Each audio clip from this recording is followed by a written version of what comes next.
Hello students, अस्सलाम वालेकुम। कल हमने शुरुआत की थी तारीख का पहला सबक तारीख के माखज़, जिसमें से हमने तबई माखज़ यानी मादी माखज़ के बारे में भी मालूमात हासिल कर ली। रिवाइज करेंगे जिसमें हमने इमारतें, पुल, सड़कें, गोदाम, इन तमाम चीज़ों के बारे में जानकारी हासिल की। अब तारीख का दूसरा माखज़ है तहरीरी, यानी तहरीरी माखज़। लिखाई के जरिए भी हमें तारीख का पता चलता है, जैसे कि खत व किताबत, रसायल, रिसाले की जमा रसायल, गैर मुल्की अफराद के इंदराजात। मुल्क के अंदर गैर मुल्की जब आते हैं तो उन्होंने जब आकर मुल्क के अंदर अलग अलग तरीके से अपने साम्राज्य को कायम किया या जो भी उन्होंने रूल अपनाए, उन तमाम की जानकारी, कारखानों के रिकॉर्ड, वैसे ही अखबार, आप बीती यानी खुद के बारे में कहना, सवाने उंगली, कोई किसी दूसरे के बारे में उनकी पूरी मालूमात लिखता है, वो सवाने उंगली कहलाता है। वैसे ही किताबें, ये तमाम जराए ऐसे हैं जिससे कि हमें तारीख का पता चलता है। कौन सी तारीख का पता चलता है? गुजरी हुई तारीख का। उसमें अशखास भी हो सकते हैं, उसके अंदर कोई रहनुमा भी हो सकता है, उसमें मुसन्निफ भी हो सकता है, उसमें पिछले ज़माने के हुक्मरान भी हो सकते हैं। इन तमाम की जानकारी। अब देखो, पहले हम तहरीरी माखज़ में देखेंगे अखबार व रसायल। तो अखबार है क्या? अखबार के जरिए हमें हालात हाज़िरा के बारे में पता चलता है। मतलब रोजमर्रा की जिंदगी में जो भी वाक़यात रूनुमा होते हैं, जो भी बातें हो रही हैं, वो तमाम बातें हम अखबार के जरिए जान सकते हैं। अखबार की भी अलग अलग किस्में, रोजनामा वाला भी अखबार निकलता है, हफ्ते रोजा भी निकलता है, माहनामा भी होता है, मतलब महीने में एक बार भी निकलता है, हफ्ते में एक बार, इसके अलावा रोज का अखबार। तो ऐसे अलग अलग अखबार की भी अलग अलग किस्में हैं। इन अखबार में अगर हम अखबार को देखेंगे तो हमें अखबार में क्या क्या दिखाई देता है? हमें उसमें इदारे दिखाई देते हैं, जो वाक़े होते हैं उन वाक़ों का मजमूआ दिखाई देता है। कोई भी हालत हाज़िरा में जो भी बातें चल रही हैं या जो भी मसाइल हैं, उन मसाइल को हल करने के लिए लोग अपनी राय पेश करते हैं, है ना। इसके अलावा कोई भी चीज़ के, कोई भी एक शख्स, अगर गवर्नमेंट है तो गवर्नमेंट के बारे में लोग अपनी राय रख सकते हैं। कोई उसके मुखालिफ में कहेगा, कोई उसकी हिमायत में कहेगा। तो ये तमाम बातें, इसके अलावा हमें उसमें मशवरे भी दिखाई देते हैं।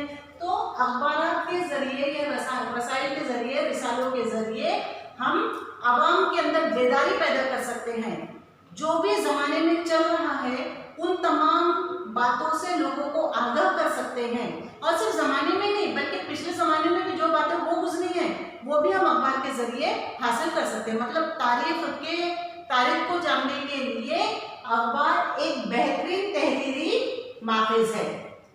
अब आज़ादी से पहले हमारे मुल्क में बहुत सारे ऐसे अखबार निकले, जैसे कि ज्ञानोदय, ज्ञान प्रकाश, केसरी जो कि लोकमान्य तिलक ने निकाला था, दीनबंधु, अमृत, बाजार, पत्रिका, ऐसे अलग अलग अखबार निकले। इन अखबार को निकालने का मकसद क्या था? जैसे कि आज हम देखते हैं कि अखबार जो हम पढ़ते हैं उनके जरिए हमें बहुत सारी मालूमात हासिल होती हैं, अपने मुल्क की भी, शहर की भी और बैरूनी ममालिक की भी। वैसे ही उस जमाने में भी अखबार को कायम करने के, अखबार को जारी करने का जो अहम मकसद था वो ये था कि आवाम के अंदर बेदारी पैदा की जाए, क्योंकि लोग जो थे वो बरतानवी हुकूमत से डरे हुए थे।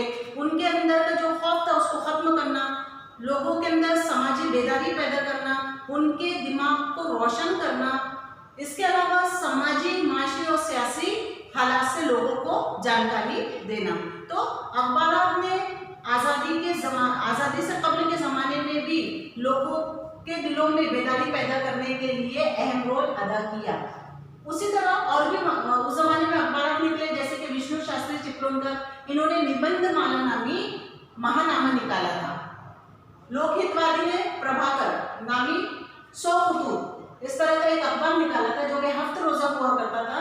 और इन अखबार को निकालने का भी अहम मकसद यही था कि समाजी व तहजीबी लोगों के अंदर बेदारी पैदा की जाए, उन्हें समाज से मुतारिफ किया जाए, उन्हें मजहब से मुतारिफ किया जाए, उनके अंदर माशी बेदारी लाई जाए, उन्हें बताया जाए कि हमारे मुल्क की तहजीब क्या है। तो इन तमाम बातों को लोगों में फैलाने के लिए तहरीरी माखज़ के तौर पर अखबार और रसायन निहायत कारगर साबित हुए और आज के दौर में भी होते हैं। अब उसी में से एक और पॉइंट है नक्शे और खाके। तो नक्शे और खाके जो है ये भी तहरीरी माखज़ का ही एक हिस्सा है। जैसे कि किसी इलाके या शहर की तब्दील होती नौइयत में मददगार होते हैं। अगर कोई इलाका तब्दील हो रहा है, कोई इलाका जो अगर बदल रहा है या कहीं पे कोई चीज जो है उसके अंदर तब्दीली आ रही है, कोई गांव में तब्दीली आ रही है, किसी शहर में तब्दीली आ रही है, तो उसकी नौइयत को जानने के लिए हम नक्शा या खाके का इस्तेमाल, या किसी मखसूस जगह को अगर हमें पहचानना है तो उसके लिए भी हम नक्शे को इस्तेमाल कर सकते हैं। आज़ादी से कबल के ज़माने में सर्वे ऑफ इंडिया नामी एक आज़ाद महकमा था जिसने साइंटिफिक तरीके से नक्शा तैयार किया और उस नक्शे के अंदर भारत के मुख्तलिफ सूबों और इलाकों को बताया गया। अब वो बताने का मकसद क्या था या वो नक्शा क्यों तैयार किया गया था? ताकि लोगों को भारत के अलग अलग सूबों के बारे में जानकारी हासिल हो। अब नक्शे के जरिए किसी भी एक मखसूस इलाके को हम जान सकते हैं, वैसे ही खाके के जरिए भी मखसूस इलाके की बदलती हुई नौइयत को हम पहचान सकते हैं। पहले कोई इलाका कुछ अलग तरह का हुआ करता था, बाद में उसके अंदर तब्दीली आई, तो वो खाके के जरिए हम उस तब्दीली को जान सकते हैं, है ना।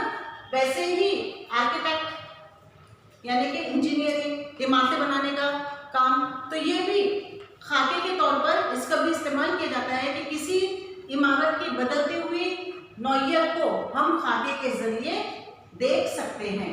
तो आज हमने पढ़ा तारीख का दूसरा माखज़ जो कि तहरीरी माखज़ है।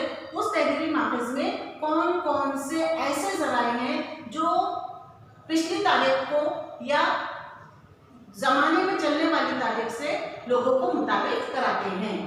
अगला हम नेक्स्ट वीडियो में देखेंगे। अल्लाह हाफिज़। और साथ ही बेटा आप लोग ये जो किताब में दिया हुआ है मटेरियल वो भी आपको पढ़ना है।